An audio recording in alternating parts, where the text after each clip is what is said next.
أعوذ بالله من الشيطان الرجيم. بسم الله الرحمن الرحيم. الحمد لله رب العالمين، والعاقبة للمتقين، والصلاة والسلام على سيد الأنبياء والمرسلين وعلى آله الطيبين الطاهرين وأصحابه الهاديين المهديين وعلى الذين اتبعوه بإحسان إلى يوم الدين. أما بعد، فقد قال الله سبحانه وتعالى في القرآن الكريم: بسم الله الرحمن الرحيم. إن الله وملائكته يصلون على النبي يا أيها الذين آمنوا صلوا عليه وسلموا تسليما. اللهم صل على سيدنا محمد وعلى آل سيدنا محمد وبارك وسلم. اللهم صل على سيدنا محمد وعلى آل سيدنا محمد وبارك وسلم. সম্মানিত মুসল্লিয়ানে কেরাম, আমরা আজকে সূরাতুল বালাদের প্রথম অংশ আমরা গত সপ্তাহে বোধহয় আমরা ডিসকাস করেছি ইনশাআল্লাহ। আজকে সূরাতুল বালাদ এর দ্বিতীয় অংশ ফাক্কু রাকাবা, এখান থেকে আমরা ইনশাআল্লাহ কথা শুরু করব। আপনাদের কাছে যেটা অনুরোধ থাকবে সেটা হচ্ছে এই ধরনের দার্স যেগুলা হয়, দর্সুল কোরআন বা দর্সে হাদিস বা দর্সুল ফিকহ, এগুলা হচ্ছে আপনার এই গ্যাদারিং গুলা আসমানের নিচে জমিনের উপরে আমরা যত কিছুর কারণে একসাথে হই, যত কিছুর কারণে সবচেয়ে উত্তম সিটিং হচ্ছে, গ্যাদারিং হচ্ছে জ্ঞানের গ্যাদারিং। সেটা ফিজিক্স হইতে পারে, যে কোনো জ্ঞান, কিন্তু সেটা সেই জ্ঞানের সম্পৃক্ততা যদি কোরআনে পাকের সাথে হয় তো আসমানের নিচে জমিনের উপরে এর চেয়ে উত্তম জায়গা আর নাই। আমার নবী সাল্লাল্লাহু আলাইহি ওয়াসাল্লাম আমাদেরকে বোঝানোর জন্য বলেছেন, তালেবে ইলম, তালেবে ইলম মানে সিকার অফ নলেজ অথবা স্টুডেন্ট যেটাকে বলি, যেই ব্যক্তি আল্লাহকে সন্তুষ্ট করার জন্য, মান সালাকা তারিকান ইয়ালতামিসু ফীহি ইলমা, আল্লাহকে সন্তুষ্ট করার জন্য জ্ঞান অর্জনের পথে বের হবে, মানে যেই ব্যক্তি জ্ঞান অর্জনের জন্য ইচ্ছা পোষণ করবে, just for the pleasure of almighty Allah, আল্লাহকে সন্তুষ্ট করার জন্য, সাহহালাল্লাহু লাহু তারিকান ইলাল জান্নাহ, মাওলাই করিম ওই ব্যক্তির জন্য জান্নাতের রাস্তাটাকে সহজ করে দেন, জান্নাতের রাস্তা সহজ করে দেন। এমনিতেই আমরা আমাদের দার্সের ভিতরে ঢুকে গেছি, আমি আপনাদেরকে বোঝানোর জন্য একটু দূর থেকে, কারণ আয়াতের অর্থগুলো একটু জটিল, তো আমি চাচ্ছি, কারণ মাদ্রাসার ছাত্র হলে আবার আরবি গ্রামার ট্রামার দিয়ে বোঝানো সহজ, কিন্তু সাধারণ মানুষের জন্য একটু ডিফিকাল্ট হয়ে যায় কথাগুলা। এই জন্য মনে রাখবেন, জান্নাতে যাওয়ার বিষয়টা কিন্তু ইজি না। মানুষকে কত কষ্ট সংকুল পরিস্থিতি পারে দিতে হয়। লাকাদ খালাকনাল ইনসানা ফি কাবাদ, এই আয়াতের মধ্যে, এই সূরার মধ্যে আল্লাহ এটাই বলেছেন, লাকাদ খালাকনাল ইনসানা ফি কাবাদ। যেই কোনো স্তরের মানুষ, ধরেন আপনি পিক আপ করলেন প্রধানমন্ত্রী, আমরা মনে করি কি প্রধানমন্ত্রী মানে হচ্ছে খুব সুখের জীবন, আসলে কি সেরকম? আমরা পুরা জাতির টেনশনকে এক প্লেটে রাখলে অথবা এক পাল্লায় রাখলে, প্রেসিডেন্টের টেনশনকে আরেক পাল্লায় রাখলে সেম হবে। আমরা মনে করি কি অনেক ইজি লাইফ, ঠিক আছে?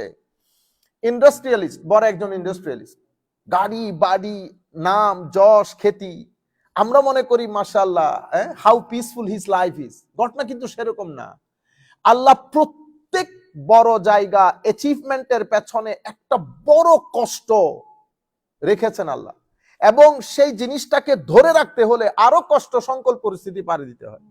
ইটস নট ইজি, এটা full of struggle and effort.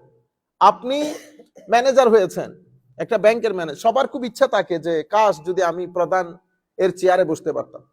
যিনি প্রধানের চেয়ারে বসেন, স্পেশালি বাংলাদেশের ব্যাংকে যারা ম্যানেজার হন, 50% তো হার্ট অ্যাটাকে মারা যায়, 50 to 75% কিসে মারা? হার্ট অ্যাটাকে মারা যায়।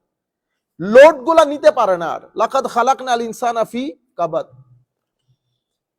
আলেম উলামা যাদের অনেক যশ, অনেক নাম, অনেক খ্যাতি, ঠিক না? আপনাদের দৃষ্টি, অনেকের দৃষ্টিতে ড্রিম মানে ওহ কি মজা, আসলে কি সেরকম?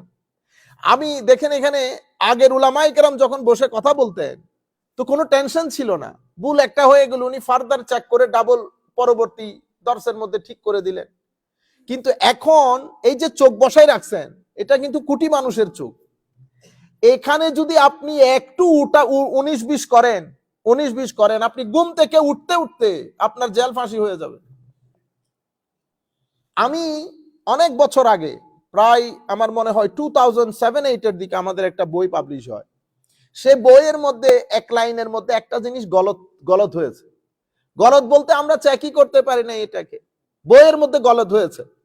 এই বইয়ের মধ্যে যে গলত সেটা কিন্তু আপনি জানেন যে এটা মিস্টেকেনলি হয়েছে, ঠিক আছে? আমি জানি যে আমাদের ফর এক্সাম্পল ইকবাল ভাই উনি ওই ওই ওই দৃষ্টিভঙ্গির না, আমি জানি। কিন্তু আমি যখন দেখলাম ওনাকে আটকাইতে হবে, তো কিভাবে আটকাবো? আমি একটা বাইক এখানে একটা পিক আপ করছি, বস উনি ঘুম থেকে উঠে নাই, পাগল করে ছেড়ে দিছে। আপনারা বুঝতে পারতেছেন এই কাজগুলো আমরা করি। তো এখন আমরা যেটা মনে করি খুব ইজি জব, আসলে গঠন ইজি জব না। আমরা কথাগুলাকে এডিট করে করে অনেক চিন্তা চেতনা করে শব্দের চয়েস পিক আপ এগুলো ডিসাইড করতে হয়। এভাবে প্রত্যেকটা জায়গায় যিনি প্রধান, প্রত্যেকটা জায়গায় যিনি মহান, প্রত্যেকটা জায়গায় যিনি বড় চেয়ারে বসেন, লাকাদ খালাকনাল ইনসানা ফি কাবাদ, প্রত্যেক ব্যক্তি বড় কষ্ট সংকুল, বড় স্ট্রাগল এফোর্টের মধ্য দিয়ে যেতে হয়, ঠিক আছে? এই জন্য জান্নাতের রাস্তা এত ইজি না। জান্নাতের রাস্তার জন্য অনেক কষ্ট সংকুল পরিস্থিতি পাড়ি দিতে হয়। সাহাবায়ে কেরাম নিজের জান, মাল, ঈমান, ইজ্জত সবকিছু দেওয়ার পরেও 24/7 টেনশনের মধ্যে থাকতে হয়তো আমার নবীর শানে কোনো উল্টাপাল্টা কোনো কিছু হয়ে যাচ্ছে কিনা। এরপরে জিহাদের ময়দানে বাবা ছেলের বিরুদ্ধে, ছেলে বাবার বিরুদ্ধে, কাজেনের বিরুদ্ধে, মানে আপনি যুদ্ধ করতে গেছেন, এই যে আপনার খালাতো ভাই, আপনি আপনার খালাতো ভাইয়ের সাথে যুদ্ধ করতেছেন, ইটস নট ইজি। ফাক্কু রাকাবা, আমরা ওই জায়গার মধ্যে আসছি। তো আমার আল্লাহ কি বলতেছে, আমার নবী কি বলতেছেন? এত কষ্ট সংকুল বিষয়টা ইজি করে দিয়েছেন, যখন আপনি জ্ঞানের রাস্তায় বের হন তখন আল্লাহ জান্নাতের রাস্তা সহজ করে দেন আপনার জন্য।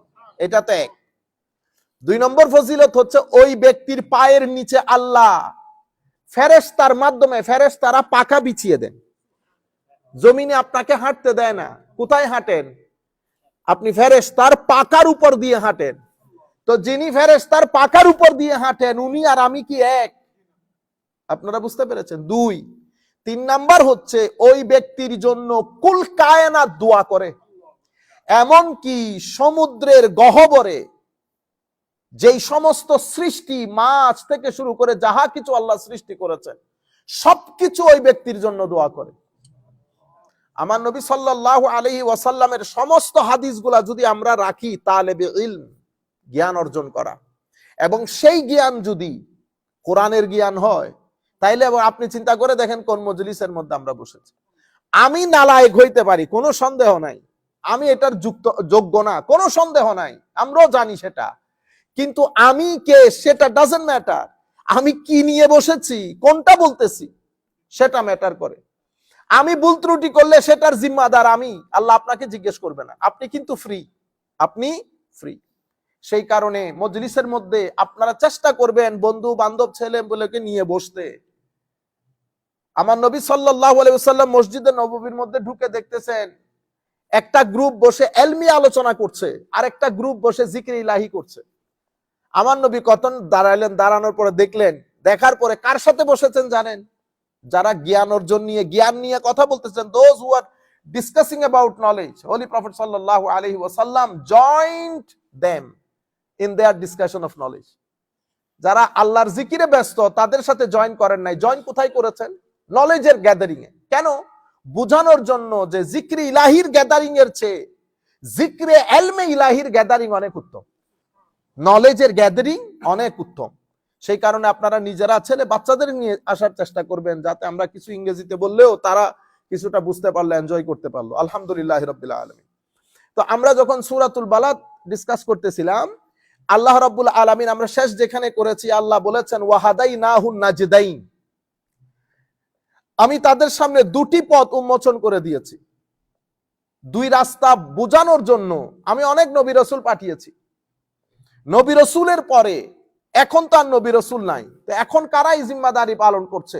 আমার নবীর ওয়ারিস যারা আছেন, এলমি ওয়ারিস। কারা নবীর এলমি ওয়ারিস? উলামা, যারা সত্যিকার অর্থে আলেমে রব্বানি। তাদের মাধ্যমে আমি উম্মতের, আমার বান্দাদের ঘরে ঘরে এই রাস্তা দুইটা ক্লিয়ার কাট করে দিয়েছি, ক্যাটাগরিক্যাল করে দিয়েছি, আনএম্বিগুয়াস করে দিয়েছি। There is no ambiguity, no confusion with regard to the authenticity of path, true path, সিরাতুল মুস্তাকিম যেটা, সেটা আমি ক্লিয়ার করে দিয়েছি। এখন ওয়াহাদাইনাহুন নাজদাইন, এখানে আমার আল্লাহ শব্দ ব্যবহার করেছেন নাজদ। হাদিস যেটা পড়েছি সেটার মধ্যে বলা হয়েছে তারিক, সাহালাল্লাহু লাহু তারিকান ইলাল জান্নাহ। তাহলে কয়টা শব্দ ব্যবহার হয়েছে? নাজদুন, তারিকুন। আর সূরা ফাতিহার মধ্যে কি বলেছে? ইহদিনাস সিরাত আল মুস্তাকিম। তাইলে কয়টা শব্দ ব্যবহার হয়েছে? সিরাতুন। তাইলে নাজদুন, তারিকুন, সিরাতুন, নাজদুন, তারিকুন, সিরাতুন, তিনটার অর্থই রাস্তা, তিনটার অর্থই রাস্তা। কিন্তু কোরআনের মানে এটাকে আমরা বলি এজাজুল কোরআন, কোরআনের এক্সট্রা অর্ডিনারি মিরাকল ক্যারেক্টারিস্টিক্স।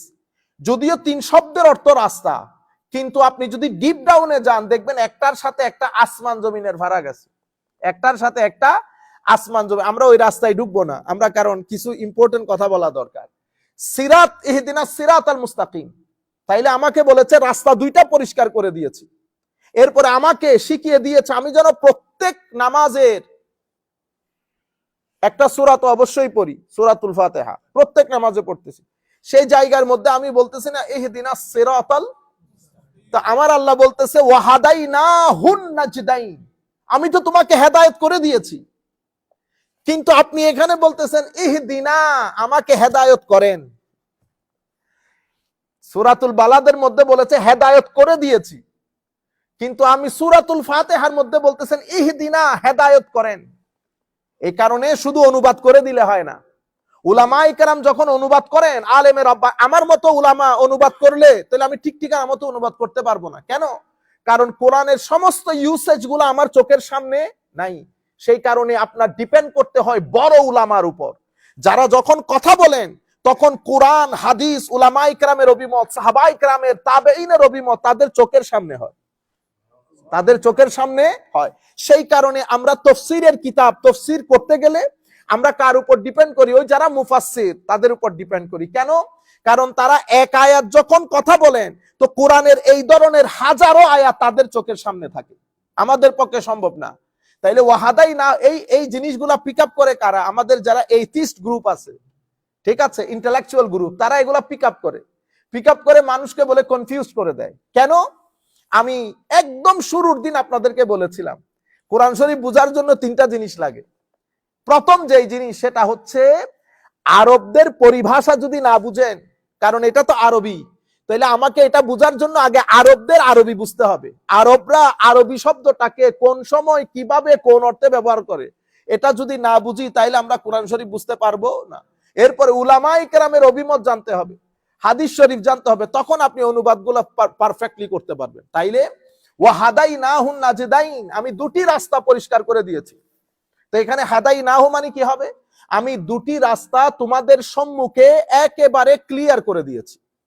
আর সূরা ফাতিহার মধ্যে আমি বলতেছি ইহদিনা আস-সিরাতাল মুস্তাকিম, এখানে ইহদিনা মানে এই ইরাতুত তরিক হতে পারে, ইসাল ইলাল মতলুব হতে পারে। ইরাতুত তরিক মানে ইহদিনা মানে আমাকে রাস্তা দেখান। আমরা বলতেছি আল্লাহ রাস্তা দেখাইলে হবে না শুধু। কেন? কারণ আপনি রাস্তা দেখাবেন বলতেছেন, তো ওখানে তো সিরাতুল মুস্তাকিমের উপর শয়তান বসা আছে, সেই তো বলতেছে লা আকউদান্না লাহুম সিরাতাকাল মুস্তাকিম, আমি তাদের সিরাতুল মুস্তাকিমের উপর বসা থাকবো। এখন যদি আমি ইহদিনা মানি বলি ইরাতুত তরিক, রাস্তা দেখান, তো রাস্তা দেখান ওই তো আমারে 7 5 14 বুঝাইয়া 2 নাম্বার রাস্তায় ঢুকাই ফেলবে। তাইলে কি হবে? না, ইহদিনার আরেকটা অর্থ হচ্ছে ইসাল ইলাল মতলুব, আল্লাহ আমাকে সিরাতুল মুস্তাকিমে পৌঁছিয়ে দেন। শুধু দেখাইলে হবে না রাস্তা, তাহলে পৌঁছাইলে কেমনে পৌঁছাবেন? আল্লাহ এসে পৌঁছাইতে পারবেন না। তখন আমার আল্লাহ বলতেছেন কি সিরাতাল্লাযিনা আনআমতা আলাইহিম, সিরাত হচ্ছে এমন রাস্তা যেটাতে চলার কারণে আমি বান্দাদের উপর নিয়ামত দান করেছি। আনআমতা আলাইহিম মানে মুনআম আলাই, আল্লাহর ব্লেসেড বান্দা, যারা ব্লেসেড, নিয়ামত প্রাপ্ত। এখন আমরা নিয়ামত প্রাপ্ত বান্দা কাকে বলবো? এই জন্য কোরআন শরীফের আরেক আয়াত আল্লাহ বলতেছেন নিয়ামত প্রাপ্ত বান্দারা হচ্ছে নবী। এটা তো কোয়াইট আন্ডারস্টুড। নবী, সিদ্দিক, যাদের ভিতর বাহির সত্যবাদী, শহীদ, সালেহ, আল্লাহর ওলি, আউলিয়া। এই চার ক্যাটাগরির মানুষকে আল্লাহ রাব্বুল আলামিন কোরআনে পাকের মধ্যে কি বলেছেন? মুনআম আলাই, নিয়ামত প্রাপ্ত বান্দা। তাহলে নবী রাসূল তো এখন নাই, নবী রাসূল এখন নাই। সিদ্দিক, শহীদ, সালেহ, এই তিনটা জিনিস তো। এখন আমরা কোরআনে পাকের সূরাতুল হাদিদের একটা আয়াতের মধ্যে আল্লাহ বলছেন ওয়াল্লাযীনা আমানু বিল্লাহি ওয়া রুসুলিহি উলাইকা হুমুস সিদ্দিকুনা ওয়াশ শুহাদা ইনদা রাব্বিহিম। সিদ্দিক আর শহীদ কারা? যারা ওয়াল্লাযীনা আমানু বিল্লাহি ওয়া রুসুলিহি, যারা অন্তঃকরণে আল্লাহ আল্লাহ রাসূলের দ্বীনকে মেনে নিয়েছে, অতঃপর সেই দ্বীন নিজের জীবনে বাস্তবায়ন করেছে, অতঃপর নিজের অন্তর থেকে আল্লাহ বাদে বাকি চাহিদাগুলা থেকে নিজের অন্তরকে পরিষ্কার করে তাকওয়া ইখতিয়ার করেছে, অর্জন করেছে, অতঃপর নিজের ভিতর বাহিরকে পবিত্র করেছে তওবার পানি দিয়ে।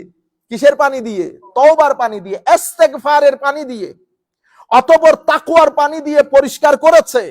তাদেরকে আল্লাহ মহব্বত করেছেন। সেই সমস্ত ওলিরা হচ্ছে আসল মুমিন। আপনারা বুঝতে পেরেছেন? এখন তাইলে আল্লাহর নিয়ামত প্রাপ্ত বান্দা কারা? যারা আল্লাহর ওলি, তারা। তো ইহদিনাস সিরাতাল মুস্তাকিম ইসালিলাল মাতলুব, মানে আল্লাহ আমাকে ওই টার্গেটেড প্লেসে পৌঁছিয়ে দেন। তো আমি কিভাবে যাব? With navigation. কার সাথে নেভিগেশন? আল্লাহর ওলিদের সাথে, ওলিদের দেখানো পথে। তাহলে আমার এখানে ডিসাইসিভ ফ্যাক্টর হচ্ছেন আল্লাহর ওলি, those who are in the company of auliya. তাহলে গ্যারান্টিড এরা সিরাতুল মুস্তাকিমের মধ্যে আছে। Those who criticize and goes against the teachings of the auliya, বুঝতে হবে সিরাতুল মুস্তাকিমের মধ্যে আর নাই। এটাকে বলে ইসাল ইলাল মতলুব ও হাদাইনাহুন নাজদাইন। তাইলে আমি যখন সিরাতুল মুস্তাকিমে আল্লাহর ওলিদের, সেই কারণে আল্লাহ এই ওয়াহাদাইনাহুন নাজদাইনকে বই কেন্দ্রিক করে নাই। কি কেন্দ্রিক করেছে? ব্যক্তি কেন্দ্রিক। কারণ বই থেকে হেদায়েতটাকে বোঝা যায়, পাওয়া যায় না। ব্যক্তি থেকে হেদায়েত পাওয়া যায়, ব্যক্তি থেকে হেদায়েত। কিন্তু সেই ব্যক্তি যেন তেন ব্যক্তি না। ব্যক্তি দুই ধরনের, হয় ঈমান খেয়ে ফেলবে, নতুবা ঈমানকে বাড়িয়ে দেবে। দুইটা থেকে একটা। বুঝতে পেরেছেন? তো ঈমানকে বাড়িয়ে কারা দেয়? যারা মুত্তাকি, পরহেজগার, আল্লাহর ওলি। এখন আপনি বলবেন হুজুর আল্লাহর ওলি আপনি কেমনে বুঝবো? 10, 12, 20 জন, লাখো মানুষ যখন বলবে আল্লাহর ওলি, অবশ্যই আল্লাহর ওলি হবে। কেন? কারণ মানুষ যেটা সাক্ষী দেন যার ব্যাপারে, আল্লাহ সেই সাক্ষী সেই ব্যক্তির ব্যাপারে কবুল করেন। আপনি ইচ্ছে করলে কি কারো সুপারিশ আদায় করতে পারবেন? পারা যাবে না। এটা একটা ডিভাইন প্রসেসিং। আপনি এই ডিভাইন প্রসেসিং এ ইচ্ছাকৃতভাবে কিছু করতে পারবেন না। আল্লাহ রাব্বুল আলামিন হামি ও নাসির হোক। আল্লাহ রাব্বুল আলামিন সৎ ভালো কিছু বুঝার তৌফিক আমাদেরকে দান করুক। এরপর আমার আল্লাহ বলছেন ফালাকতাহামাল আকাবা। ফালাকতাহামাল আকাবা, হায় হায়। এমনিতে ইকতিহাম, ইকতিহাম মানে আরবির মধ্যে আরেকটা শব্দ আছে দুখুল। দুখুল মানে প্রবেশ করা, ইকতিহাম মানেও প্রবেশ করা। কিন্তু ইকতিহাম আর দুখুল, প্রবেশ করার মধ্যে ফারাক হচ্ছে, দুখুল প্রবেশ করা যেটা, সেটার মধ্যে কোনো স্ট্রাগল নাই, আপনি ইচ্ছে করলে ঢুকতে পারবেন। ইকতিহাম এটা এমনি দুখুল না, এটা অনেক কষ্ট সংকুল পরিস্থিতি পাড়ি দিয়ে ঢুকতে হয়। ফালাকতাহামাল আকাবা, আপনি যখন ধরেন শত্রু আক্রমণ করেছে, হায় হায়, শত্রু আক্রমণ করার পরে আপনি যখন আপনি জানেন যে এটা পাহাড়, পাহাড়ের ওই মাঝখানে একটা সুন্দর জায়গা আছে, আপনি যদি ওখান পর্যন্ত উঠে যান তো ওই পাহাড়ের সাথে একটা ব্রিজ করে ওই পাহাড়ের সাথে সংশ্লিষ্টতা আছে একটা ব্রিজের মাধ্যমে। প্রথমে তো ওই মাঝখানের জায়গার মধ্যে যদি আপনি উঠে যান, আপনি জানেন যে শত্রু আর আপনাকে কি করতে পারবে না, ধরতে পারবে না। এরপরে মাঝখানের যে ব্রিজ আছে সেটা দিয়ে আপনি অন্য পাহাড়ের টপকায় চলে যেতে পারবেন। ওই মাঝখানের ব্রিজটাকে কি বলে? আকাবা। কি বলে? আকাবা। তো ফালাকতাহামাল আকাবা, আপনি যখন ওই আকাবার মধ্যে প্রবেশ করবেন তাইলে আপনি এখান থেকে শত্রুর মোকাবেলা, শত্রুর আক্রমণ থেকে আপনি বেঁচে যাবেন। তাহলে আমরা আপনারা সবাই মিলে সার্বক্ষণিকভাবে শত্রুর মোকাবেলা করছি। কোন শত্রু? আয় হায়, শত্রু দুই প্রকার, একটা জাহেরি, একটা বাতেনি, একটা প্রকাশ্য, একটা অপ্রকাশ্য, একটা বাহ্যিক, একটা অদৃশ্য, একটা সিন, একটা আনসিন। আনসিন শত্রু হচ্ছে যেটাকে দেখা যায় না, যেটা বড় খতরনাক, more dangerous than the one which can be seen, যেটা সার্বক্ষণিক আপনার ঈমান, আকীদা, আমলকে কুড়ে কুড়ে খেয়ে ফেলতেছে। কেউ দেখতেছে না, আমাকে বোঝা যাচ্ছে, আমাকে দেখতে তো আপনারা বড় আলেম মনে করতেছেন, কিন্তু আমার ভিতরের যে শত্রু, সেটা 24 আওয়ার যে আমাকে হামলার ভিতরে রেখেছে। এই আমি আমল দিয়ে সোয়াব অর্জন করি, এই সেই ওয়াসওয়াসা দিয়ে আমার সোয়াব নষ্ট করে দিচ্ছে। আমি আমারটা জানি, আপনি আপনারটা জানেন, কেউ কারোটা জানে না। সেই কারণে মানুষ রহস্যের পাহাড়, মানুষ রহস্যের পাহাড়। আমি যেই ব্যক্তিকে আল্লামা আলেমে রব্বানি মনে করছি, সেই জানে সে আলেমে রব্বানি কিনা। সেই কারণে সবাই আল্লাহর দরবারে যখন ফরিয়াদ করে, কি বলে? আল্লাহ, আমার চেয়ে বড় জালেম দুনিয়াতে নাই, আমার চেয়ে বড় জালেম দুনিয়াতে। আবার সব এক কেন্দ্রিক না, সব এক কেন্দ্রিক না, এটা আদবের জায়গা। তো মানুষ যখন আল্লাহর দরবারে হাত তুলে, তখন সব সময় নিজেকে জালেমের জায়গায় দাঁড় করিয়ে দেন। আপনি কি তাকে জালেম বলতে পারবেন? আমার নবীও এই কাজ করতেন। আমার নবীও যখন ফরিয়াদ করতেন, বলতেন, আল্লাহ আমি খুব সাদা সিধা। তা আমার নবী কি সাদা সিধা? এমনিতে এমনিতে এটা মানুষের একটা হিউম্যান ফিলসফি। মানুষ যেই ব্যক্তি নিজেকে ভদ্রভাবে উপস্থাপন করবে, খুব সাদা সিধা রাখবে, আপনি দেখবেন তাকে দাম দেবেন না। এটা একেবারে সাধারণ একটা মানুষের মানুষের মানুষের একটা নিয়ম নীতি, নেচার। আমি আপনাকে বললাম অমুক ভদ্রলোক, এটা আপনাদের এলাকার লোক, গিয়ে কথা বলে দেখতে পারেন, আপনার প্রবলেম সলভ হয়ে যাবে। আপনি গেলেন, ভদ্রলোক গেটম্যান আপনাকে অনেক খাই খাতির করলো, ভিতরে নিয়ে গেল, উনি নিচে নেমে আসলেন, আপনাকে অনেক মহব্বত করেছে, টাকা দিয়েছে, পয়সা দিয়েছে, আপনার পাশে বসে কথা বলেছে। আপনার ভিতরে যে একটা দূরত্ব ছিল সেটা চলে গেছে। আপনার ভিতরে যে একটা ক্ষোভ, ভয়, ভীতি, হেজিটেশন ছিল, দূর হয়ে গেছে। আপনি বাইরে এসে আপনার বন্ধুকে বলতেছেন, দূর, আপনি বলছেন বড় মানুষ, তা আমাদের মতো, বসে অনেকক্ষণ আলাপচারিতা করলাম। একই মানুষকে আমি আবার আরেক জায়গায় পাঠিয়েছি, সেখানে গেটম্যান তাকে আধা ঘন্টা ইন্টারভিউ করছে। গেটম্যান এর পরবর্তীতে ভিতরে ঢুকিয়েছে, আধা ঘন্টা বসাই রেখেছে। এর পরবর্তীতে স্যার নেমে আপনার সাথে ইন্টারভিউ করে আপনাকে কড়া কড়া কথা শুনিয়েছে। এরপরে বলেছে, চা আছে, চা খেয়ে আপনি চলে যান, আমরা পরে কথা হবে। আপনি বাইরে আল্লাহু আকবার, তখন আপনি বলতেছেন, ভাই কি মানুষের কাছে পাঠালেন, তো অসম্ভব বড় মাপের মানুষ। উল্টা ঘটনা না? ঠিক এই ঘটনা আমার নবীর ক্ষেত্রে ঘটেছে। আমার নবী যেই বলেছে, আনা বাশারুম মিসলুকুম, আসো বসো বেটা, হ্যাঁ আমি তোমাদের মতোই, আসো এই রাস্তায় চলো, একেবারে আমার নবী মাটির মানুষ হয়ে গেছে, সাধারণ মানুষের মতো আচরণ করেছে। আপনি বাইরে গিয়ে বলতেছেন উনি আমার মতো। বুঝতে পেরেছেন? উনি ওনার শানে মাহবুবিয়ত আপনাকে দেখাই নাই। ওনার শানে মাহবুবিয়ত, ওনার স্ট্যাটাস, ওনার মকাম মর্তবা যেটা আল্লাহ দান করেছেন, সেটা আপনাকে দেখায় নাই। তা আপনি কি করলেন? You level him with the very common brush, আমাদের মতো, লাইক আস। কিন্তু আমার নবী যখন আবার ওই সাহাবীর কথাই বলেছেন, ওয়েট ওয়েট ওয়েট ওয়েট, কি বললা তোমরা? ইন্নী সামি'তু কালামাকুম, আমি তোমাদের কথাগুলো শুনেছি। আদম সফিউল্লাহ ওয়া হুয়া কাযালিক, ইব্রাহিম খলিলুল্লাহ ওয়া হুয়া কাযালিক, ঈসা রূহুল্লাহ ওয়া হুয়া কাযালিক, মূসা কালিমুল্লাহ ওয়া হুয়া কাযালিক। মূসা, ঈসা, আদম আলাইহিমুস সালাতু ওয়াস সালাম সবাই আপন আপন জায়গায়, কেউ সফিউল্লাহ, কেউ কলিমুল্লাহ, কেউ রূহুল্লাহ, সব ঠিক আছে। আমি কে? ওমা, তোমরা আমার কথা বলবো না? আমি কে? আলা ওয়া আনা হাবিবুল্লাহ ওয়ালা ফখর, আমি আল্লাহর হাবিব, এই নিয়ে আমি কোনো অহংকার করি না। রুয়ে জমিনের মধ্যে আমার চেয়ে কেউ সম্মানিত নাই, এটা নিয়ে আমি কোনো অহংকার করি না। কিয়ামতের ময়দানে সবাই নফসি নফসি করবে, আল্লাহর লেওয়ায়ে হামদ আমি মুহাম্মদের হাতে থাকবে সাল্লাল্লাহু আলাইহি ওয়াসাল্লাম। আমি প্রথম জান্নাতের করা নাড়াবো, আমার জন্য রব্বে জুল জালাল জান্নাত থেকে জান্নাতের দরজা খুলে দেবে। আমাদের এখানে মানুষ দুই ধরনের হয়ে গেছে। এক ধরনের লোক বলতেছে কিয়ামতের ময়দানে উনিও জানেন না উনার কি হবে। কেন? ওই আপনাকে বলেছে না, তুমি ভয় পাইও না, আমিও তো তোমার মতো। তো আপনি বাইরে ওয়াজের মধ্যে বলতেছেন উনি তো আমাদের মতোই, উনিও জানেন না কিয়ামতের ময়দানে উনার কি হবে। আপনারা বুঝতে পেরেছেন? কিন্তু আমার আল্লাহ বলেছেন, খবরদার, আমার নবী নবীকে যেভাবে উপস্থাপন করতেছে, তোমরা আবার সেদিকে খেয়াল করিও না। ওয়ারাফানা লাকা যিকরাক, আমি ভুলে গেছি। ওয়ারাফানা লাকা যিকরাক, আমি ভুলে গেছি। আমি মাকামে মাহমুদ ভুলে গেছি, মাকামাম মাহমুদা ভুলে গেছি। কদ জাআকুম মিনাল্লাহি নূর ভুলে গেছি। ওয়া তুআজ্জিরুহু ওয়া তুআক্কিরুহু সব ভুলে গেছি আমরা। এই জন্য এটা মানুষের একটা ফিলোসফি। মানুষ মানে আরেকজনকে যখন খুব ছোট করে উপস্থাপন করে, মানুষ ওইটাই বুঝে যে আমাদের মতোই হবে। তো আল্লাহ রাব্বুল ফালাকতাহামাল আকাবা, কাজগুলো এত ইজি না। তো আপনি যখন ইকতিহাম বড় কষ্ট করে ঢুকতে হয়, তা আপনি যখন উপরে চলে গেছেন, স্বাভাবিকভাবে শত্রু থেকে বেঁচে গেছেন।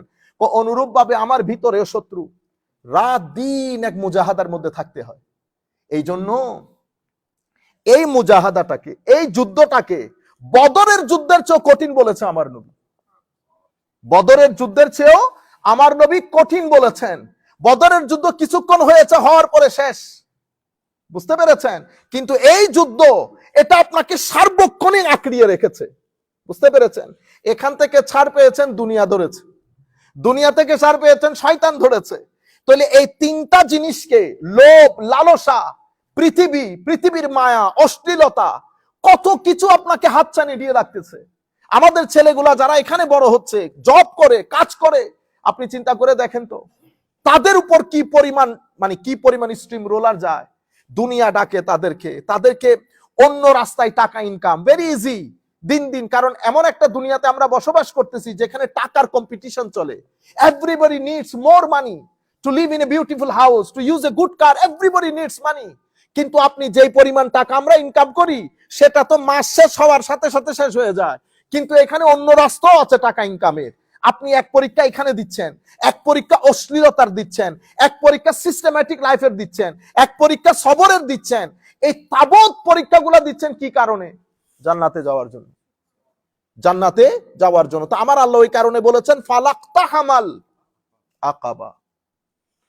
ওয়া মা আদরাকা মাল আকাবা। তোমরা জানতে চাইছো আকাবা কি? সুবহানাল্লাহ। আল্লাহুম্মা সাল্লি আলা সাইয়্যিদিনা মুহাম্মাদিন ওয়া আলা আলি সাইয়্যিদিনা মুহাম্মাদিন ওয়া বারিক ওয়া সাল্লিম। আমার আল্লাহ বলছেন ওয়া মা আদরাকা মাল আকাবা। সে ধর্মের ঘাটিতে প্রবেশ করে নাই। তোমরা জানো ধর্মের ঘাটি কি? হায় হায়, আমার আল্লাহ তিনটা কথা বলেছেন এখানে। ফাক্কু রাকাবা, সেই ঘাটিগুলো যেগুলো আমাকে জান্নাতের রাস্তায় নিয়ে যাবে। কঠিন, কিন্তু কঠিন এই শত্রুর মোকাবেলায় এই তিনটা কাজ আমাকে কোথায় নিয়ে যাবে? এই কয়েকটা কাজ আমাকে জান্নাতের দরজায় নিয়ে যাবে। প্রথম, ফাক্কু রাকাবা। ফাক্কু রাকাবা মানে হচ্ছে দাস মুক্ত করা। কি মুক্ত করা? দাস মুক্ত। আপনারা জানেন, in the time of the holy prophet সাল্লাল্লাহু আলাইহি ওয়াসাল্লাম, পুরা পৃথিবীর মধ্যে দেয়ার ওয়াজ এ প্র্যাকটিস অফ স্লেভারি। প্রত্যেক ব্যক্তির কাছে দাস থাকতো। এটা তৎকালীন সমাজের একটা কি ছিল? ট্র্যাডিশন ছিল, কালচার ছিল। তারা ওভাবে অভ্যস্ত। আমার নবী যখন দাওয়াতি কাজ, দ্বীনের প্রচার প্রসার করা শুরু করলেন, তো প্রত্যেকের ঘরেই কি আছে? দাস আছে। হায় হায়, পৃথিবীতে, পুরা পৃথিবীতে তখন মানে দাসযুক্ত পৃথিবী। পৃথিবী was, the world was full of slavery.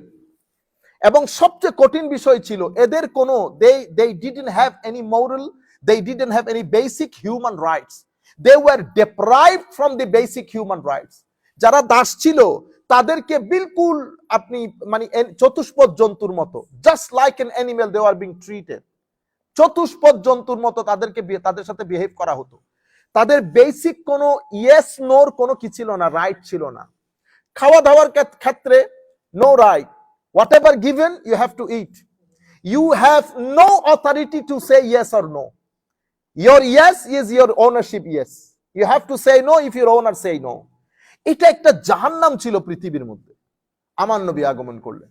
আমার নবীর হাতে দুটি অপশন, হয় আমার নবী, এটা আমি এখন আমাদের অনেক ভাইদের প্রশ্নের উত্তরও দিয়ে দিচ্ছি একসাথে।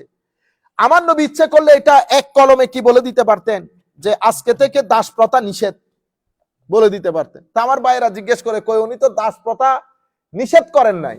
আরে ভাই, আপনি সার্কামস্টেন্স একটু চিন্তা করবেন না, কনটেক্সটটা একটু স্টাডি করবেন না। আমার নবী যদি তখন বলে দিতেন যে আজকে থেকে দাস প্রথা নিষেধ, তো দাস যেগুলো মুক্তি হতো তাদের খাওয়া দাওয়ার দায়ভার আমার নবী নিতে পারতেন। তাদেরকে কোথায় রাখবেন? তাদের খাওয়া দাওয়া কি হবে? এর পরবর্তীতে যারা মুক্ত করেছে এদের কারো কৃষি কাজ, কারো ব্যবসার কাজ, এই কাজগুলা কে সামাল দেবে? তো আমার নবী স্ট্র্যাটেজিক্যাল হয়েছেন, টেকনিক্যাল হয়েছেন। আমার নবী একগোতে ফুৎকারে নিষেধ করেন নাই। আমার নবী কি করেছেন? গ্রাজুয়ালি, আমার নবী গ্রাজুয়াল নীতি অবলম্বন করেছেন। গ্রাজুয়ালি এমন কিছু সিস্টেম ডেভেলপ করেছেন যে সিস্টেমের আন্ডারে আমার নবী চেয়েছেন যাতে এই দাসপ্রথা পৃথিবী থেকে একেবারে এলিমিনেট হয়ে যায়। আমার নবী শুধুমাত্র বাই ল করে, আমার নবী চান নাই যে শুধু আইন দিয়ে আমি এটাকে কি করি, এলিমিনেট করি। আমার নবী মোরালি, আইডিওলজিক্যালি, ক্যারেক্টারিস্টিকলি আমার নবী এমন ভাবে সিস্টেম অ্যাপ্লাই করতে শুরু করেছেন যাতে এটা গ্রাজুয়ালি, আস্তে আস্তে এটা পুরা সোসাইটি থেকে ইরাডিকেটেড হয়ে যায়। আমার নবী কি করলেন দেখেন, প্রথমে ফাক্কু রাকাবা, এই যে দাস মুক্তির জন্য ইসলামী শরীয়তের মধ্যে যত হুকুম আহকাম, রোজা ভেঙেছেন, কসম ভেঙেছেন, অনেক কিছুর জন্য সদকা ফিদিয়া দিতে হয়, প্রত্যেক জায়গার মধ্যে আমার নবী দাস মুক্তি জিনিসটা কি করে দিয়েছেন। এখানে বলতেছে জান্নাতে যেতে চাও, তুমি আমার কাছে জানতে চাও আকাবা কি, বড় ঘাঁটি, বড় একটা মুক্তির জায়গা যেখান থেকে আপনি উঠে গেলে শত্রু থেকে বেঁচে যাবেন। তুমি আমার কাছে জানতে চাও জান্নাতে, জাহান্নাম থেকে বাঁচার জন্য জান্নাতে ঢুকার বড় রাস্তা কি, সেখানেও কি বলতেছেন ফাক্কু রাকাবা। রোজা ভেঙে ফেলেছেন ইচ্ছাকৃত ভাবে, আপনি এখন সদকা করবেন, তো প্রথম কি ফাক্কু রাকাবা, আগে দাস মুক্তি। তো যারা ফাইন্যান্সিয়ালি এই বল, তারা আস্তে আস্তে দাসগুলাকে মুক্ত করা শুরু করেছে, নাম্বার 1। নাম্বার 2, আমার নবী বলেছেন if you want to keep your slave, আপনি যদি আপনার দাসটাকে রাখতে চান, আপনি make sure you have to ensure his basic human rights. Basic human rights কি এনশিওর করতে হবে? আমার নবী রুলিং জারি করে দিয়েছেন, যা খাবে তা খাওয়াবে, যা খাবে whatever you eat, provide this food to him as well, number 1।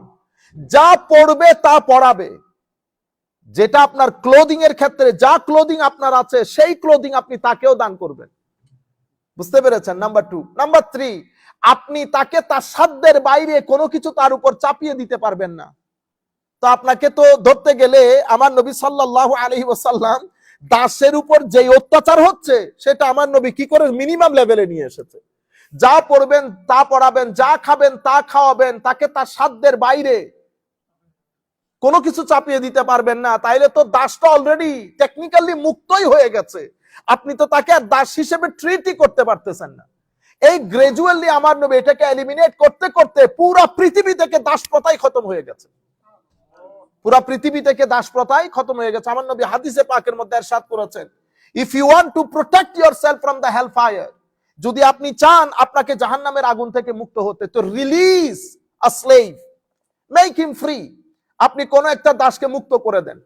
আপনি যদি আমার নবী শেষ পর্যন্ত বলতেছে তুমি যদি চাও তোমার চোখ প্রোটেক্ট করতে জাহান্নামের আগুন থেকে, তো একটা দাসের চোখকে মুক্ত করে দাও। What does it mean? That means free him, তাকে মুক্ত করে দেন, ফাক্কু রাকাবা। তাইলে আমরা এখান থেকে পুরা কনটেক্সচুয়াল বিষয়গুলা বুঝলাম এবং এতটুকুনো বুঝেছে আমার নবী এক কথার মধ্যে যদি দাসকে মুক্ত করে দিতেন তো রাষ্ট্রের কাছে এত ফাইন্যান্সিয়াল এবিলিটি ছিল না, রাষ্ট্র তাদেরকে একসাথে এনে রাষ্ট্র তাদেরকে খাওয়াবে, পড়াবে, শেল্টার দেবে, ওই ফাইন্যান্সিয়াল এবিলিটি রাষ্ট্রের ছিল না। সেই কারণে আমার নবী গ্রাজুয়াল নীতি অবলম্বন করে পুরা সোসাইটিকে দাস প্রথা বিলুপ্তির সাথে ইনভলভ করেছেন। এটা হচ্ছে আমার নবীর ইউনিক লিডারশিপ, যেটা আমার নবী সব ক্ষেত্রে করেছেন। আমরা ইনশাআল্লাহ এটা কোন একটা জুমার মধ্যে আপনাদেরকে বলবো। আমেরিকা দীর্ঘ 10 বছরের চেয়ে বেশি সময় নিয়েছে, শেষ পর্যন্ত মদ সমাজ থেকে তারা কি করতে পারে নাই, এলিমিনেট করতে পারে নাই। প্রথম 2 বছর যখন মদকে ব্যান করে দেওয়া হয়েছিল, সেই 2 বছরে শুধু মানুষের এই প্রটেস্টে মদ ব্যানটাকে তুলে দেওয়ার জন্য শত শত মানুষ মারা গেছে, শত শত মানুষ মারা গেছে। ঘরে ঘরে মানুষ মদের আসর বসিয়েছে যখন মদ ব্যান করে দেওয়া হয়েছে। একটা পৃথিবীর সবচেয়ে শিক্ষিত জাতি, সভ্য জাতি 10 বছর সময় নিয়ে মদকে ব্যান করতে পারে নাই। আর আমার নবী সাল্লাল্লাহু আলাইহি ওয়াসাল্লাম 1400 বছর আগে আল্লাহ যখন গ্রাজুয়ালি মদকে হারাম করেছেন, গ্রাজুয়ালি, প্রথমে একদিনে হারাম করেন নাই, গ্রাজুয়ালি যেই দিন বলেছে আজ থেকে মদ ব্যান, তখন সাহাবায়ে কেরাম, সোসাইটি তারা রেডি হয়ে গেছে। তো আমার নবী শুধু সাহাবীকে বলেছে যাও পৃথিবীর আনাচে কানাচে, মদিনার আনাচে কানাচে বলে দাও মদ ব্যান হয়ে গেছে। এতটুকুন বলার পরে রওয়ায়াতের মধ্যে আসতেছে সেদিন মদের সমুদ্র বয়ে গেছে মদিনা শরীফের মধ্যে। সেই তারিখ থেকে আজকের তারিখ পর্যন্ত মুসলমানরা লাখ খারাপ হতে পারে, কিন্তু রাস্তার মধ্যে যখন আপনাদেরকে মদের চেক করা হয়, মুসলমান দেখলে এখনো পর্যন্ত সমীহ করে, আর যাই হোক মুসলমান মদ খাবে না। 1400-1500 বছর আগে আমার নবী শুধু বলেছেন মদ ব্যান হয়ে গেছে। আর আধুনিক যুগে 10 থেকে 15 বছর, আমি ডিটেল আলাপ করবো ইনশাআল্লাহ, 10 থেকে 15 বছর নেওয়ার পরেও শত শত মানুষ জীবন দিয়েও মদের ব্যান শেষ পর্যন্ত তুলে দিতে হয়েছে। আপনারা বুঝতে পেরেছেন, দিন আমার নবী সেরকম একটা লিডারশিপ ছিল, কিন্তু আনফরচুনেটলি পুরা ধর্মটাকে আমরা রাজনীতিকরণ করে একটা নির্দিষ্ট দেশের এজেন্ডা বাস্তবায়নের জন্য, নির্দিষ্ট দেশের আইডিওলজিকে সমাজের মধ্যে প্রতিষ্ঠা করার জন্য পুরা দিন সম্পর্কে মানুষকে কনফিউজ করে ফেলেছে। আমাদের এটা কোনো কারণে কোনোভাবেই উচিত হয় নাই। মানুষ সেকুলার হয়ে গেছে, মানুষ এইথিস্ট হয়ে গেছে আমাদের কারণে। আমরা শুধুমাত্র এই প্ল্যাটফর্মটাকে, না আমি ধর্মীয় রাজনীতি, অবশ্যই ধর্মীয় রাজনীতি, আমার নবীর দ্বীনের মধ্যে রাজনীতি আছে, সব নীতি আছে, কিন্তু আমি যখন সেটা করব বলে কয়ে করব, আপনাদেরকে ডাকবো যে এটা আমি ইসলামী রাজনীতি, কিন্তু আমি তলে তলে অন্য কাজ, অন্য দেশ, নির্দিষ্ট একটা ব্যক্তির আইডিওলজি। এখন আপনি যদি বলেন যে এই কমিটি গঠন করা হয়েছে, এখানে কোনো মাজার থাকবে না, এখানে কোনো মাজার থাকবে না, এই রাইট আপনাকে কে দিল? এই রাইট আপনাকে কে দিয়েছে? এটা তো সন্ত্রাসবাদী কথা। এই জবান তো আমরা খারিজিদের মুখে শুনেছি, এটা তো মুসলমানদের মুখের কথা না। তাইলে আপনি পুরো মুসলিম রাষ্ট্রে, সৌদি আরব বাদে, কাতার কুয়েত বাদে, যে সমস্ত তেল সমৃদ্ধ দেশ, যাদের কারণে মুসলিম দেশের ডিভিশন, তারা বাদে, যারা মুসলিম সিভিলাইজ কান্ট্রি, এলম এবং হেকমতের মধ্যে এখনো লিডারশিপ, তারা মিশর বলেন, সিরিয়া বলেন, জর্ডান বলেন, ইয়েমেন বলেন, প্যালেস্টাইন বলেন, আরো মরক্কো বলেন, আরো যে সমস্ত আরব দেশ, সেই মাজারগুলা কোথায় নিয়ে যাবেন? আপনি তাশকন্দের ইমাম বুখারীর মাজার কি করবেন? ইমাম মুসলিমের মাজার কি করবেন? সিহাসিত্তার ইমামের মাজার কি করবেন? এরপরে আপনি মিশরের বুকে, আপনি যেই ভদ্রলোক বড় ওয়াজ করে, সেও তো মিশরে পড়ে আসছে, সেই মিশরের মাজারগুলা কি হবে? আমার নবীর মাজার কি? তাইলে তো আপনারা সময় পেলে আমার নবীর মাজারে ভেঙে উড়িয়ে দেবেন, ঠিক না? এটা খারিজিয়ত। আমরা আগামীকাল বা পরশুর দিকে, আপনারা যারা আমাদেরকে রিকোয়েস্ট করেছেন, বেটা আমরা এটা মসজিদের মধ্যে দর্শন কোরআন, এখানে তো আমরা সব ধরনের কথা বলতে পারবো না, আজকে রাতে অথবা কালকে আমরা এই বিষয়ে বিশদ আলাপ করবো আমাদের লাইভে ইনশাআল্লাহ। তো ফালাক্তাহামাল আকাবা ওয়ামা আদরাকামাল আকাবা। আমরা আর কথা না বাড়াই, সময় খুব সংক্ষিপ্ত। তো আমার আল্লাহ বলছেন ফাক্কু রাকাবা, এতগুলা মাজার আছে, তো এতগুলা মাজার সব ভেঙে ফেলবেন? মাজার ভেঙে, এটা তো আপনার কালচারের পার্ট হয়ে গেছে। এখন আপনি কি করবেন? সেখানে যদি কোনো অরাজকতা থাকে, আপনি বলেন অরাজকতা, তাহলে তো বাংলাদেশের একটা পার্টিও রাখতে পারবো না, আমি কাউকে রাখতে পারবো না। আপনি যে ভালো সেটা আপনাকে কে বলেছে? আপনারা বুঝতে পেরেছেন? আমাদের এক ভদ্রলোক বলতেছেন, আলেমরা যদি এই রাস্তায় এগিয়ে আসে, মানে ইনভেস্টর হয়, আমাদের এই দেশের আধা প্রবলেম সলভ হয়ে যাবে। ও ভাই, মসজিদের টাকা কি বললেন আপনি? আমি তো আপনাকে অনুরোধ করব, মাননীয় উপদেষ্টা, এই সমস্ত কথা বলে হাস্যকর, আমরা মানে হাসির পাত্র হয়ে যাচ্ছি। একটা মসজিদের অ্যাকাউন্ট ঠিক আছে, একটা মাদ্রাসার অ্যাকাউন্ট ঠিক আছে, আপনি যিনি যেখানে বসাইছি, যে 2 টাকার সুযোগ পেয়েছে, সেও কি ছেড়েছে? হ্যাঁ, এত বড় বড় আপনি বলবেন না কোনো কিছু হয় নাই। তাহলে আমি আপনাকে অনুরোধ করি, আপনি একজন ইনকাম ট্যাক্সের অফিসার, বুকের সাহস থাকলে ইনকাম ট্যাক্সের অফিসার এনে বলেন, আমাকে ইনভেস্টিগেট করেন, ইনকোয়ারি করেন, এরপর আমার বিরুদ্ধে, আমার পুরা ইনকামের উপর মাদ্রাসার ইনকাম আপনি ইনকাম ট্যাক্সের অফিসার ডাকেন, ইনকাম ট্যাক্সের অফিসার এসে তারা আপনার ইনকোয়ারি করুক, আপনাকে কে টাকা দিয়েছে, এই টাকা কোথায় কোথায় খরচ হয়েছে, যিনি টাকা দিয়েছেন উনি কেন টাকা দিয়েছেন। Very simple. আমরা এই জিনিসগুলো, আপনি যেটা বলেছেন, আমি আপনার সাথে 100% একমত মাননীয় উপদেষ্টা, যে আলেম উলামা, হ্যাঁ সত্যিকার আলেম উলামা যদি আসে অবশ্যই পরিবর্তন আসবে। কিন্তু গত 10, 15, 20 বছরে আমরা আলেম উলামারা যে খেলা দেখিয়েছি, টাকা পয়সা সবকিছুর ক্ষেত্রে, বুঝতে পেরেছেন? আমরাই সেই মানুষ 50,000 টাকা ছাড়া ওয়াজ করি না। আজকে আপনি বলতে পারবেন বড় বড় সভা 1-1.5 লাখ টাকা বাদে ওয়াজ করেছি। আলহামদুলিল্লাহ আমরা বলতে পারবো বাংলাদেশের বুকে সিনা খুলে, যে কোন মায়ের ছেলের কাছ থেকে আমরা অ্যাডভান্স নেই নাই, আমরা লাখ টাকা নেই নাই, 50,000 টাকা যারা দিয়েছে 30,000 ফেরত দিয়েছি, আমরা বলতে পারবো। কিন্তু আপনি লাখ টাকা বাদে কেউ ওয়াজ করে না। সেই জাতি যদি বলেন মানে তারা আসলে বহুত কিছু হয়ে যাবে, না মাফি, গড়ের শিক্ষা বড় শিক্ষা। শুধু আমি পাঞ্জাবি টুপি পরে ফেললে হবে না, পাঞ্জাবি টুপি পরে ফেলে তো বরবাদ হয়ে গেছে। আল্লাহ রাব্বুল আলামিন আমাদের হামি ও নাসির হোক। ফাক্কু রাকাবা, প্রথমে হচ্ছে দাস মুক্তি। তো দাস মুক্তির পুরো বিষয়টা আমরা বুঝতে পেরেছি। আও ইতআমুন জি মাসগাবা, এরপর আমার আল্লাহ বলছেন তোমরা কি জানতে চাও জান্নাতে যাওয়ার সহজ রাস্তা? হায় হায়, দুর্ভিক্ষের দিনে গরিবকে অন্নদান। আও মিসকিনান আও ইতআমুন ফি ইয়াউমিন জি মাসগাবা, তাহলে ফাক্কু রাকাবা, এখন তার দাস নাই, তাহলে এখন আমরা কোথায় যাব এই আয়াত নিয়ে? হায় হায়, আমাদের সমাজে অনেক ব্যক্তি আছে কর্জের কারণে মাথা তুলে দাঁড়াইতে পারছে না, ব্যবসা করতে পারতেছে না, পরিবার পারিবারিক ভাবে ভেঙে চুরে একাকার। তাহলে আমাদের দায়িত্ব কি? ফাক্কু রাকাবা, তার গর্দান, তার এই কর্জ থেকে তার গর্দানকে মুক্ত করা। এবং আমাদের দেশে যারা ফাইন্যান্সিয়ালি খুব বেশি কষ্টের মধ্যে আছে তাদেরকে সহযোগিতা করা, এগুলা হচ্ছে জান্নাতে যাওয়ার সহজ রাস্তা। এরপরে আউ ইতআমুন ফি ইয়াউমিন জি মাসগাবা, দুর্ভিক্ষে দিনে অন্ন দান করা। এখন আমাদের সমাজের মধ্যে গরিব গুরাবা অনেক মানুষ অন্ন নিয়ে সমস্যায় থাকে, তাইলে আমার আল্লাহ সহজ রাস্তা কোনে দেখিয়েছে? যাদেরকে খাওয়া দাওয়ার ক্ষেত্রে মানুষকে সহযোগিতা করা। আপনাদের যাদের কাছে ভালো টাকা পয়সা আছে, আপনারা অন্তত $50 তো আমরা প্রত্যেক ব্যক্তি খরচ করতে পারি না? আপনারা গ্রাম অঞ্চলের মধ্যে প্রত্যেক ব্যক্তি যে কোনো একটা পরিবারকে স্পন্সর করবেন, তাকে মাসে মাসে $50 দিবেন, অথবা আপনারা $500 একসাথে করে এলাকার মধ্যে যারা যে কাজ করতে চায় তাদেরকে বলবেন এটা চাঁদা, তুমি আবার 2 মাস পরে আমার টাকা আমাকে ব্যাক করে দিবা। এভাবে আপনারা সহযোগিতা করবেন সবাই মিলে। আপনারা তো সহযোগিতা করতেছেন বিদায় এই হালত, অনেকে বুঝেও না, করতেছেন বিদায় এই হালত, না করলে তো হালত আরো খারাপ হইতো। প্রত্যেকের এলাকাতে সহযোগিতা করেন নিঃসন্দেহে, সেটা জারি রাখবেন, আর যারা করেন না তারা করার চেষ্টা করবেন। তাহলে আও ইতআমুন ফি ইয়াউমিন জি মাসগাবা ইয়াতীমান আও মিসকিনান যা মাতরাবা।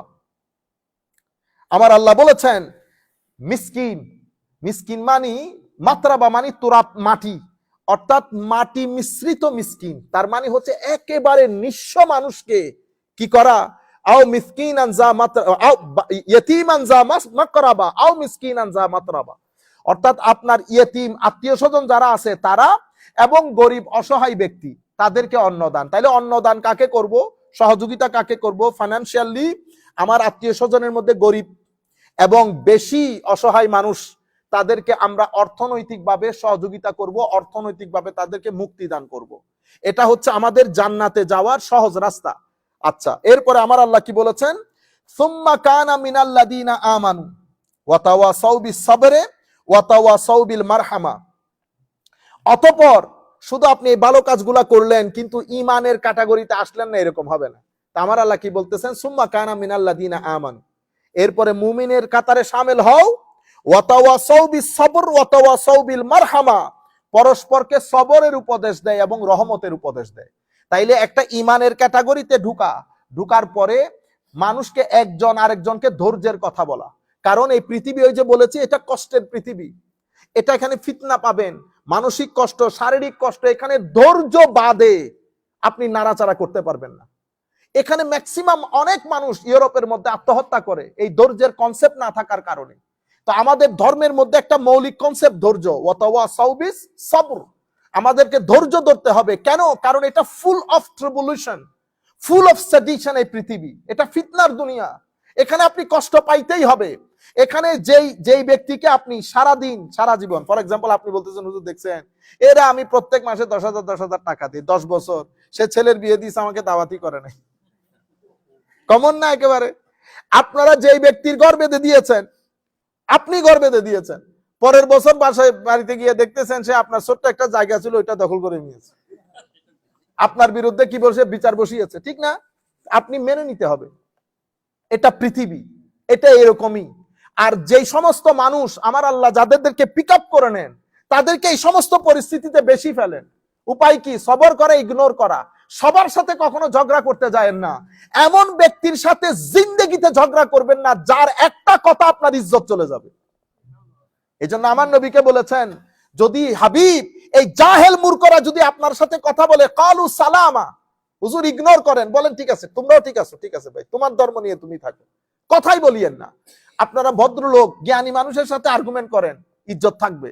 এই সমস্ত লোকের সাথে ঝগড়া করতে গেলে আপনি একেবারে ওদের ক্লাসে নেমে আসতে হবে, আপনি ওদের ক্লাসে নেমে কথা বলতে পারবেন না। আল্লাহ রাব্বুল আলামিন আমাদেরকে রক্ষা করুক। এটা দুনিয়া। এর পরবর্তীতে সুম্মা উলাইকা আসহাবুল মাইমানা। আমি এতটুকুনের মধ্যে আসতে চাইতেছিলাম। এগুলো বলার পরে আমার আল্লাহ বলতেছেন এরা হইল ডানপন্থী। কি পন্থী? ডানপন্থী। উলাইকা আসহাবুল মাইমানা। এই সবাই যারা কি করে? মানুষকে সহযোগিতা করে, মানুষের গর্দান থেকে কর্জ ঋণ পরিশোধ করে মানুষকে মুক্তি দেয়, এবং সমাজের মধ্যে খাদ্যের যেই শর্টেজ থাকে সেটাকে এলিমিনেট করে, মানুষের সোসাইটির মধ্যে খাদ্যকে এনশোর করে প্রত্যেকের বেসিক রাইটস। এরা যারা আছে এরা হচ্ছে ডানপন্থী, এরা হচ্ছে ডানপন্থী। তো তাফসীরের মধ্যে উলাইকা আসহাবুল মাইমানা, আমার আল্লাহ বলতেছেন এরাই হচ্ছে জান্নাতবাসী, এরাই হচ্ছে সৌভাগ্যশালী, এরাই হচ্ছে সৌভাগ্যশালী। আগে আমরা পুরা সূরাটা পড়ে নেই, এরপরে ডানপন্থী বামপন্থী একটু করে বলবো।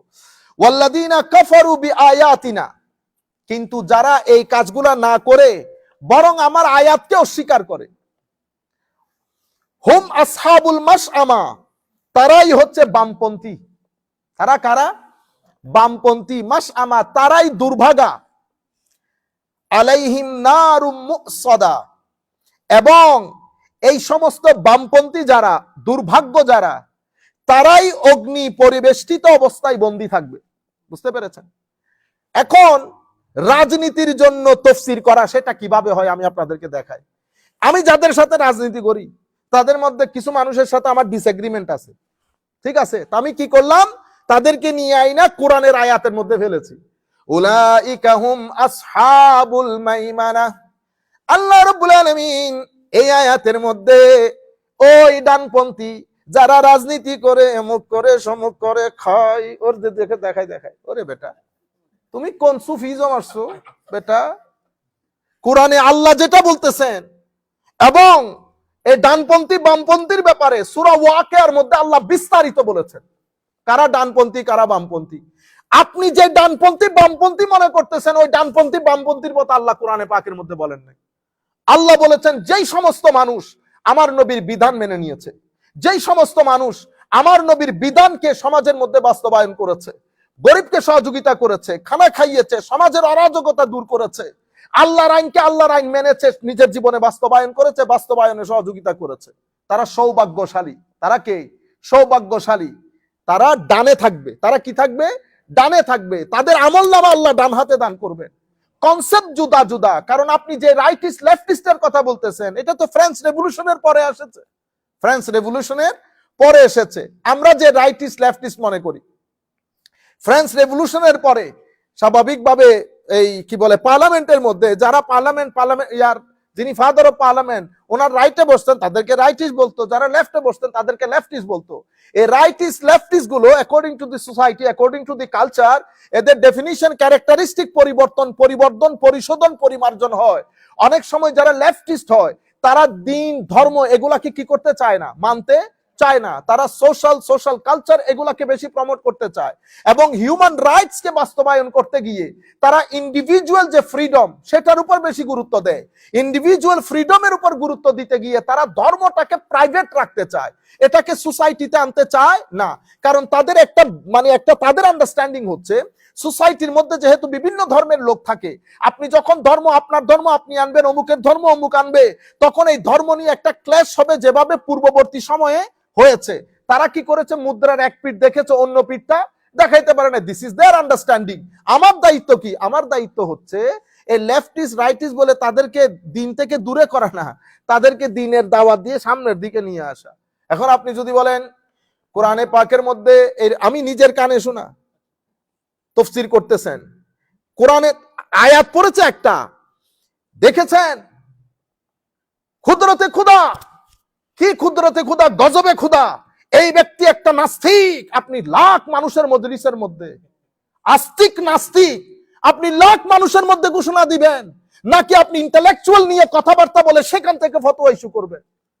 আমার এখানে লাখ মানুষ যদি কথা শুনে, আমাদের এখানে কিছু মানুষ আছে উগ্রবাদী, কিবাদী, উগ্রবাদী, সকল গ্রুপের মধ্যে কিছু মানুষ উগ্রবাদী থাকে। সে আপনার মেসেজটা নিবে, সে মনে করবে আমার নেতা এটাকে নাস্তিক ঘোষণা করেছে, তাইলে আল্লাহ বলেছেন এই নাস্তিকদেরকে যেখানে পাও হত্যা করো।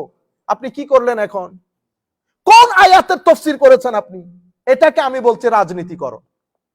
আপনি উলামায়ে কেরাম যে আন্দাজে তাফসীর করেন সে আন্দাজে তাফসীর করেন, সাধারণ মানুষকে যেটা বলার সেটা বলেন, আর কিছু কথা আপনি ইন্টেলেকচুয়াল লেভেলের জন্য রেখে দেন। আপনি আম মজলিসের মধ্যে আপনার সাথে আমার ডিসএগ্রিমেন্ট থাকতে পারে, আম মজলিসের মধ্যে যদি বলেন যে একটা মাজারও রাখা হবে না, হোয়াট ডু ইউ মিন? কি একটা মাজারও রাখা হবে না? 2-4 জন মানুষ দেখে হুঁশহারা হয়ে গেছেন, এই 2-4 জন মানুষ একসাথে করে হুঁশহারা হয়ে গেছে। আরে বেটা, মালেকসার উরুসের মধ্যে 15 লাখ মানুষ হয়, আপনি কোথায় কোথায় গিয়ে মাজার বানিতেছেন? আসেন চট্টগ্রামের বুকে শক্তির পরীক্ষা হয়ে যাক। এগুলা শিখাইতেছেন, একটা ব্যক্তি নাই, সবাই হুঙ্কার মারে বাংলাদেশের মধ্যে মাজার নিশ্চিহ্ন করে ফেলা হবে। ও ভাই, বন্ডদের নিশ্চিহ্ন করেন, সেটা একটা সিস্টেম অনুযায়ী। আপনি করতে পারবেন নিশ্চিহ্ন? নিশ্চিহ্ন কে করবে? আমার কাজ হচ্ছে মানুষকে প্রথমে এজুকেট করা, এজুকেট করার পরে আমরা আইনের আশ্রয় নেই। এখন আমি কি এটা আমি নিজে নিতে পারবো? আপনার ভাইকে অমুক ব্যক্তি হত্যা করেছে, আপনি নিজের চোখে দেখেছেন, আপনি ওই ব্যক্তিকে হত্যা করেছেন, কোর্ট কি আপনাকে মাফ করে দেবে? কোর্ট মাফ করে দেবে কেন? কারণ আপনি আইন নিজের হাতে তুলে নিয়েছেন। বেটা, আপনি আইন নিজের হাতে তুলে নিতে পারবেন না। এগুলাকে বলে গুন্ডামি, সান্ডামি, সন্ত্রাসবাদী। তাফসীরুল কোরআন মাহফিলের মধ্যে আবার এই ধরনের শব্দ আসে কোত্থেকে? আপনারা বুঝতে পেরেছেন? আল্লাহ রাব্বুল আলামিন আমাদের হামি ও নাসির হোক। আমরা সরকারের যারা যথাযথ অথরিটি তাদেরকে বলবো, আল্লাহর ওয়াস্তে এই সমস্ত হুঙ্কার যারা যেই মজলিস থেকে দেয় তাদেরকে আইনের আওতায় আনা হোক, এবং তাদেরকে এটা বোঝানো হোক যে এগুলো সন্ত্রাসবাদী কথা। বাংলাদেশ একটা শান্তির দেশ, সাম্যের দেশ, আমরা সবাই একসাথে থাকবো। আপনারা বুঝতে পেরেছেন? এখানে এই ধরনের কথাগুলো বললে তো আপনি তো গৃহযুদ্ধের দিকে দেশকে ঠেলে দিবেন। কারণ আপনি এক জায়গায় যাবেন, যেখানে আপনি সুযোগ পাবেন সেখানে আপনি ভাঙবেন, যেখানে আমি সুযোগ পাবো সেখানে আমি ভাঙবো। এটা নিয়ে আইন, এটা নিয়ে আল্লাহর রসুলের আইন, এটা শিখিয়ে গেছেন। আমার নবী ইহুদি, নাসারা, খ্রিস্টানদের সাথে বসে মিসাকে মদিনা রচনা করেছেন এবং বলেছেন ইন্নাহুম উম্মাতুন ওয়াহিদা, সবাই মিলে এক নেশন। আমার নবী ইহুদি খ্রিস্টানকে এক নেশন করেছেন, আর আপনি মন্দিরের মধ্যে পাহারা দিচ্ছেন, মাজার ভেঙে দিচ্ছেন। কত বড় মুসলমান আপনি! আল্লাহ রাব্বুল আলামিন আমাদের হামি ও নাসির হোক। সরকার যদি মনে করে এটা নিয়ে ডায়ালগ করবে, আমরা ডায়ালগ করতে রাজি। আসেন সবাই বসি, আলাপ করি, কোন জায়গা থেকে কি হবে, সেটা কিভাবে ডিল করব। কোন একটা জায়গায় যদি অরাজকতা হয়, বেদাত হয়, গুলুব হয়, সেটা আমরা ডিসকাস করি। সব দলের লোক বসে, মতের লোক বসে একসাথে বলে আমরা একটা সুন্দর শান্তিপূর্ণ একটা ওয়ে আউট বের করি। এটা না সুন্দর কথা? মাজার ভেঙে দাও, অমুক ভেঙে দাও, আল্লাহ আমাদের হামি ও নাসির হোক। ঠিক আছে?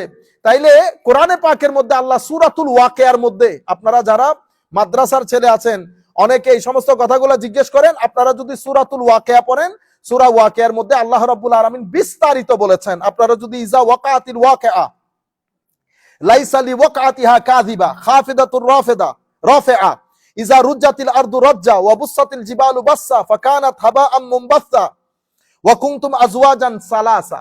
তারা তিনটা গ্রুপ হবে। ফা আসহাবুল মাইমানা মা আসহাবুল মাইমানা, আমার আল্লাহ বলতেছেন যারা ডান দিকে হবে, কতই সৌভাগ্যবান যারা ডান দিকে থাকবে। কারা ডান দিকে থাকবে? আল্লাহ রাব্বুল আলামিন যাদের আমলনামা ডান হাতে দান করবেন। এটা একটা সিম্বল। যারা ডান হাতে আমলনামা নেবেন জান্নাতি, যারা বাম হাতে আমলনামা নেবেন তারা জাহান্নামী। পুরা কিয়ামতের ময়দানে সবাই দেখবে জান্নাতীকে আর জাহান্নামীকে। আল্লাহ রাব্বুল আলামিন সেই দিন আল্লাহ যেন আমাদেরকে অপমান অকল্যাণ থেকে আল্লাহ রক্ষা করেন। আল্লাহ যেন আমাদের দুশমনদেরকেও আমলনামা ডান হাতে দান করেন। ওয়া আসহাবুল মাশআমা মা আসহাবুল মাশআমা, আর যারা বাম দিকে থাকবে তারাই কতই দুর্ভাগা। এরপর আমার আল্লাহ বলছেন ওয়াসাবিকুন আস-সাবিকুন উলাইকাল মুকাররাবুন। অনেক কথা বলার পরে নিচে এসে আমার আল্লাহ রাব্বুল আলামিন ইরশাদ করছেন ওয়া আসহাবুল ইয়ামিন মা আসহাবুল ইয়ামিন, যারা ডান দিকের তারা কতই ভাগ্যবান। ফি সিদরিম মাখদুদ, তারা কাঁটাবিহীন বদরিকা বৃক্ষে তাদের অবস্থান। ওয়াতালহিম মামদুদ, এবং কাদি কাদি কলায়। ওয়াজিল্লিম মামদুদ, দীর্ঘ ছায়ায়, অর্থাৎ কলা ফ্রুট সব কিছুর বাগান আমার আল্লাহ রেখেছেন। যারা ডান দিকে থাকবেন, আমলনামা ডান হাতে থাকবে, তারা এই ধরনের বাগানের মধ্যে থাকবে। এরপরে বলতেছেন, শেষে গিয়ে বলতেছেন লি আসহাবিল ইয়ামিন ওয়া কানু ইয়াকুলুনা ওয়া লা মাজমুউন সুম্মা ইন্নাকুম লাআকিলুন ফাশারিবুন। এরপর আমার আল্লাহ বলছেন আসহাবুল শিমাল মা আসহাবুস শিমাল। পরবর্তীতে জাহান্নামের কথা বলেছে, তাদেরকে এই দেয়া হবে, তাদের কাঁটাযুক্ত খাদ্য তাদেরকে দেওয়া হবে, এটা তাদের পেটের আতুরি সহ বের করে নিয়ে আসবে। এদেরকে আসহাবুল ইমান ইয়ামিন আর আসহাবুল শিমাল বলে। আল্লাহ সূরাতুল ওয়াকিয়া যদি আপনারা পড়েন আরো প্রচ্ছন্ন ধারণা আপনারা পাবেন। আল্লাহ রাব্বুল আলামিন আল্লাহর তৌফিকে আমরা সূরাতুল বলদ শেষ করেছি। ইনশাআল্লাহ আল্লাহ যদি চাহেন তো আগামী বৃহস্পতিবার সূরাতুল ফজর শুরু করব। আপনারা যদি সূরাতুল ফজর আসার ওই দিন একবার পড়ে নেন সূরাতুল ফজর, তাইলে এক দুইবার পড়ে নিলে আমরা এখানে পড়লে আপনাদের ভালো লাগবে। আল্লাহ রাব্বুল আলামিন আমাদের হামি ও নাসির হোক। মাওলাই করিম আমাদেরকে কবুল করুক। আমাদের হক ভাইয়ের মেয়ে অসুস্থ, হক ভাইয়ের মেয়ে অসুস্থ, উনি